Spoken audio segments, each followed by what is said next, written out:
What role will privatizing Social Security, bringing in private equity and tech people, and giving Elon Musk and his little crowd a role have in all of that? I've never thought about privatizing. It's not a word that anybody's ever talked to me about, and I don't see this institution as anything other than a government agency that gets run for the benefit of the American public.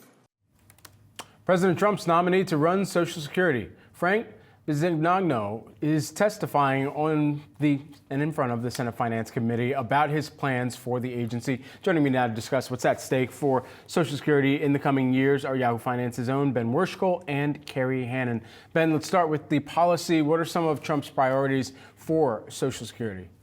Sure thing. Good to be with you. So on the campaign trail, Trump offered a bit of a mixed message on Social Security. He was the candidate who was not going to touch Social Security, but he was also the candidate who was going to save it. So we can get into kind of why that's a contradiction. Since the election, as everyone knows, he's very much touched it. Elon Musk in particular and his Doge efforts have really integrated themselves into the Social Security system and made a lot of changes on things like phone service, field offices. They're trying to, in the name of government efficiency. The current acting commissioner is a guy named Leland Dudek, who has said that he's talked about even shutting down some agency functions as he stands off with judges on a bunch of legal issues. Frank Bisignano, as the clip you played there, has tried to offer a kind of more calming message so far today here in front of the Senate Finance Committee. He's presented himself as an efficiency expert, but also a customer service expert. His background is in payments. So he's trying to kind of offer a message that he wants the phone services to continue, which is a major issue for Social Security recipients, even as we're seeing all these changes there. The hearing is ongoing, but that's what his message has been so far. And Kerry, Doge head Elon Musk has repeatedly accused Social Security of widespread fraud. So what are the source of those concerns? Yeah, Brad, he has been obsessed with this idea that dead people are getting Social Security payments, which is simply all of the experts I have spoken to said this is absolutely untrue. There's absolutely no any facts to back this up. There's a very tiny percentage of Americans who are over 100 who do get Social Security payments, maybe 0.1%. It's a very tiny percentage.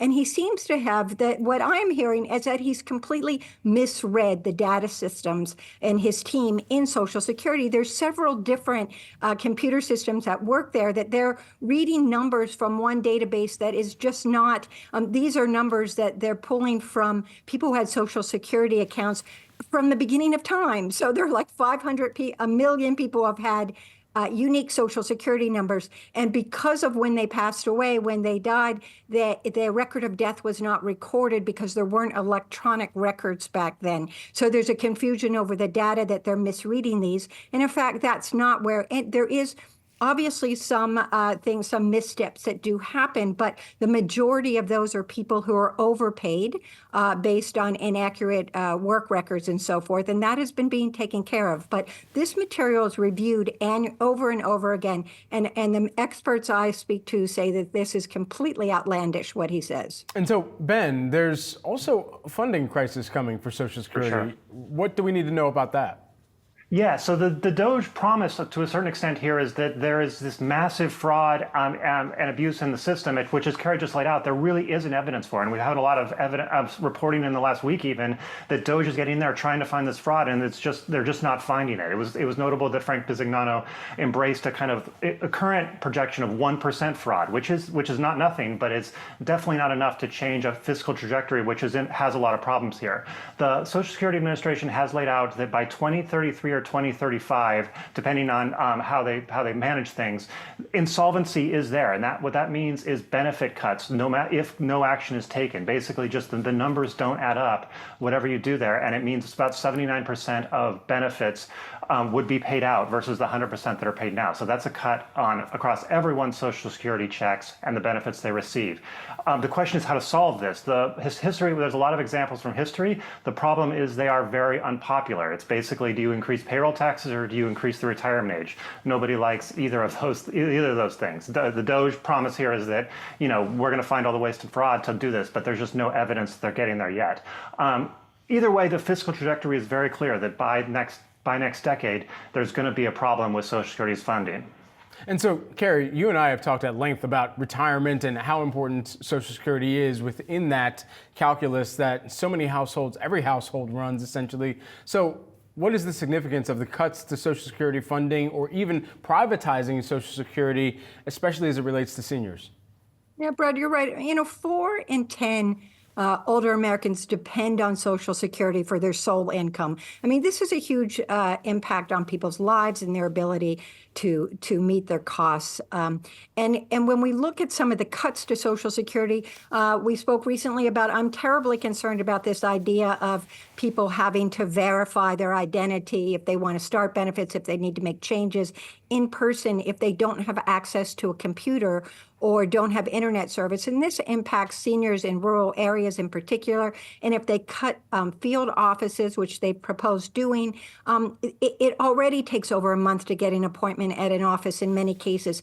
And this is a huge impact on seniors living in these areas who won't have access to their benefits and having controls of them. Then to shift quickly, and there are many other ones, but that's the one that's triggering me right now. The idea of privatization, which we just heard in the hearing that never heard, haven't discussed it, that's not really something coming up, is probably, I'm not sure, because this is something that's been bounced around for many years, this idea of taking what Social Security currently does is what's not currently being paid out to beneficiaries today, goes into a trust fund, and that money is invested in U.S. Treasury bonds and is guaranteed by the U.S. government. What the proposal, as I understand it, and the experts I've talked to say, is that they would take that portion and invest it in equities.